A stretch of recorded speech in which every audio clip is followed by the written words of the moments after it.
আমরা জানি যে ইমাম সৈয়দ আহমদ শহীদ বেল্লবী রহমতুল্লাহ আলাইহি তিনি আল্লাহ রসুলের বংশ ছিলেন, সৈয়দ ছিলেন।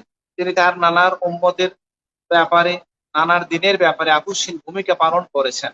তিনি একাধারে তরিকতের মুর্শিদ ছিলেন, তিনি মুজাহিদ ছিলেন, তিনি মানব সেবক ছিলেন, এবং তার জীবন আমাদের জন্য একটা বড় আদর্শ হিসাবে, আমাদের চেতনার বাতিঘর হিসাবে আমরা ইতিহাসে খুঁজে পাই।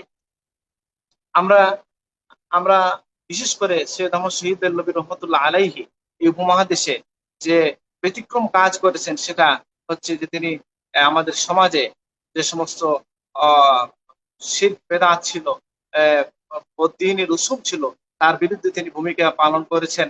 তিনি মজলুম মুসলমানদের আহ্বানে সেই আহ শিখ রাজার বিরুদ্ধে যুদ্ধের জন্য পাঞ্জাবে চলে গিয়েছেন, এবং তিনি সেখানে যুদ্ধ করে আহ, যুদ্ধ করেছেন। তার পূর্ববর্তী সময়ে তিনি সেখানে একটা রাষ্ট্র, ইসলামী স্টেট কায়েম করেছেন। তিনি আমিরুল মুমিনিন উপাধিতে ভূষিত হয়েছেন। তিনি একাধারে তরিকতের ইমাম, আমিরুল মুমিনিন, এবং আমাদের চেতনার স্মারক।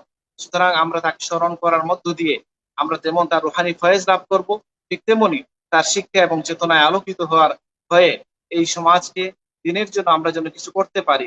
আল্লাহ আমাদেরকে তৌফিক দান করুন।